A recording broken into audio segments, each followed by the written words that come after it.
Thanks, everyone. Great to be here. Good to see some familiar faces, but also lots of new ones, which is obviously a great sign. So I'm from Hivestack today. So Hivestack are the world's leading full-stack ad tech platform for the programmatic digital out-of-home space. And for some from out of home to be speaking for innovations in data is obviously quite a new step, but hopefully that will show how far we've come and inspire you today with a few of the things we're going to show you. But I think it's fair to say out of home is a massively evolving media channel. It's actually the oldest form of advertising, from the kind of arguably cave paintings to the kind of community bulletins back in the many years before even I started the industry. Then we evolved to the billboard, which became networks of 48 sheets, 6 sheets, etc. And then we got to number 3 there. We actually had some animation. We had some dynamic turning poles, which had 3 bits of creative on there. Those were the days. And then we went into the loop at the bottom here, which is where we've probably been for the last 20 years or so, where you've got 1 in 6 slots. You can be a bit dynamic, you can buy at weekends, etc., but you're still kind of buying 1 in 6 as kind of a share of voice buy. And now we're moving more into more dynamic and actually programmatic engagement, which again, that's the space we're talking about today. So example here showing you a live score perhaps from a DC Open point of view, but also programmatically activating based on audiences in real time. And I think tech is very much at the heart of this transformation. So you've got here, look at data and insights. So look, data and insights are in every single channel, of course, but we're getting more and more now from how people are moving, how people are mobile. Mobile location data is fueling a lot of what we're doing. But also we're able to use APIs to kind of tap into what people are doing on the tube, how people are traveling around with TomTom, etc. So all this kind of data gives a lot more insights to how people are going about their days, and obviously how we can activate and target them. And targeting and measurement, again, that has really exploded now into our space. So yes, you can target based on behavior. So you can look at audiences that are perhaps going out to look at used cars that are being observed in Audi dealerships. You can start to actually target based on that, and then looking at where that audience is moving in real time. We can measure them. We can see, what from that did they go online? Did they start looking at Audi cars? Did they actually go back to the dealership? Perhaps they bought a car. So it's a lot of this now. We can prove end to end what audiences are doing and how they're acting. We can optimize in flight as well. So change your creatives, change your geos, change your strategy. We can be really agile with that. And then finally, contextual relevant, which is what I'm talking about today. So it's obviously trying to get the right message to the right people at the right time. But again, using lots more technology, lots more kind of triggers on what we're calling moments. And these moments we really do think do matter. So guys, if you could just take a moment to dream with me, we're going to have a look at something here. It's 18th of December 2022. England are in the final of the World Cup. I said, dream with me, keep up with me, this might happen. We're playing Germany. 90th minute, corner comes in. Harry Kane leaps like a young salmon, headers the ball in, scores for England, we win the World Cup. That moment in the UK is going to be huge. Imagine owning that moment. Imagine taking every screen in the UK with that congratulatory message, again in real time, congratulating Harry Kane. Maybe it's British Airways, could be any advertiser. But let's say they got it wrong. It wasn't Harry Kane, it was actually Harry Maguire. Again, we've got the kind of capability with DCO and the ability to be really agile, change that over quickly. And of course, well done Harry Maguire. Fall off the stage, it might happen, who knows guys, but if it does, we can do that. We can activate 30,000 screens in the UK immediately with that goodwill message there. Really powerful. And this is what moment targeting is all about. It's one of the key things we offer our DSP, and we're evolving very quickly at the moment. I think also what you need to do is consider your data first and foremost here. There's a danger that the more data you get, the less you actually use. So with Spotify, the new algorithms for kind of music obviously opened up 20 million tracks to be used, but we actually end up using less and less, and we actually listen to less, the ones we like the most. And there's a danger with that in out of home.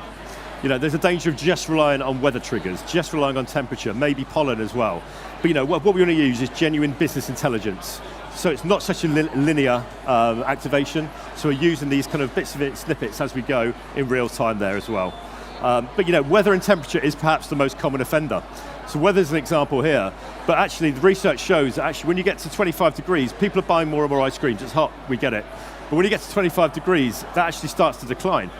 People are concerned perhaps they're going to melt, before you get home there. So that kind of falls away a little bit there. So what we're kind of asking for you today, it's all about no guts, no glory. We're asking you to be brave with your data. test, learn, optimize, try new things. I think once you come into the space, try and be more than just a linear activation, you can get some great results here.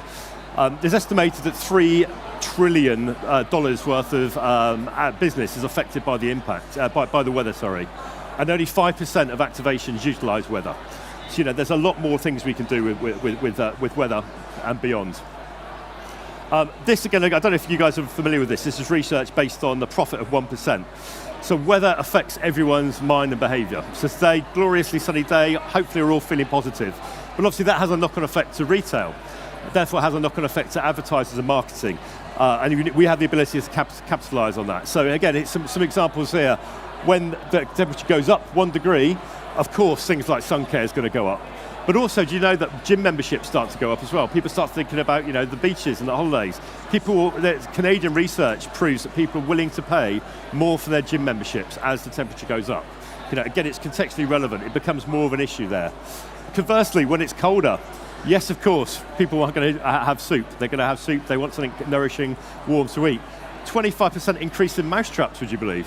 I'm not sure if there's any marketeers from the mousetrap space here today, but it's worth bearing in mind there are lots of different things. You can have a bit of fun with data as you go. We need to be commercially viable, but certainly within things like soup, there's lots of opportunities there as well.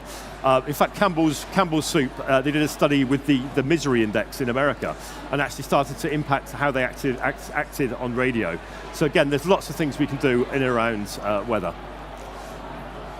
But here, actually, programmatic is used, digital out of home is used to impacting the environment. But what we can do with programmatic moments is actually think about the context, thinking about what's going on, what's the cultural zeitgeist at the time.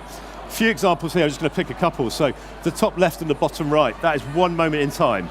Perhaps that's Harry's goal we saw a minute ago, but that's actually Box Park here in London, lots of screens around there. We can capitalise on that positive mood at the bottom there. Perhaps not so in the bottom right. Apologies, any Germans present today. But that's probably, you could do a different message. It's all about the context creative there. KFC, I have to talk about KFC today. So everyone knows about when they famously ran out of chicken. That was obviously a disaster for a business that focuses on chicken. And they did a great social media campaign. Everyone remembers this FCK, but they didn't actually activate in the out-of-home space. So this could have been brilliant. As and when chicken was returning to restaurants in different parts of the country, you could have some fun with that. You could activate there, talk about the journey of the chicken back to the store in each of these different markets. That would have been great. And then finally, things like Eurovision. We're talking about the UK here today, but Hivestack, we're active in 25 markets now across the world. You can activate messages across that. So across Eurovision, it's a bit of fun, of course, but there are aspects here. The Ukraine message was phenomenal. The UK did well, other countries not so much, but you can actually impact on that and activate. And I think consolidating all about scale is really, really important as well. So again, we, during the pandemic, actually, some people in the audience here activated a Gucci campaign, which ran during the pandemic. They used first-party data to kind of work out which creative was going to run in different countries. It ran in 5 different countries, 3 different continents, from a guy on his laptop in East London. Phenomenal. And that's it. I think the whole world is being connected now. With the platforms like Hivestack, you're able to consolidate and scale and just make these kind of this journey a lot easier. So obviously we believe it's our moment to shine. I think we've all seen about the year of programmatic X, the year of connected TV. We think programmatic digital out of home, it's had probably a longer gestation period, but now it's our moment to shine. A few examples here. So New Look, this was an example we did with our great partners at Kepler, who are here today, which is great. This used the mobile location data we talked about earlier. We can actually see who are the shoppers, who's going into New Look stores, who's going into the competitive stores as well. Start creating audiences based on that. We can also see which of the creators was working the most optimally for different locations as well. So again, optimizing in flight. Really great results for that as well. Case study available on the website. A campaign here we did with TUI, with our partners at Mediacom and Kinetic. Weather activation, but this is slightly different. This was actually using weather triggers at destination. So what Crystal wanted to do was talk to people in and around airports or access to airports in London, Manchester, Birmingham, etc. Remind them that snowfall in resorts was great. Next year, don't forget your trips to the ski resorts. And actually, we could pivot here. If you remember at the start of the year, you couldn't travel to France, so we had to change the resorts. We had to go to Borovets in Bulgaria.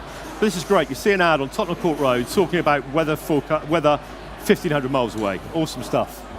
Lumo trains, again, this used airport data, so wealth of data in airports.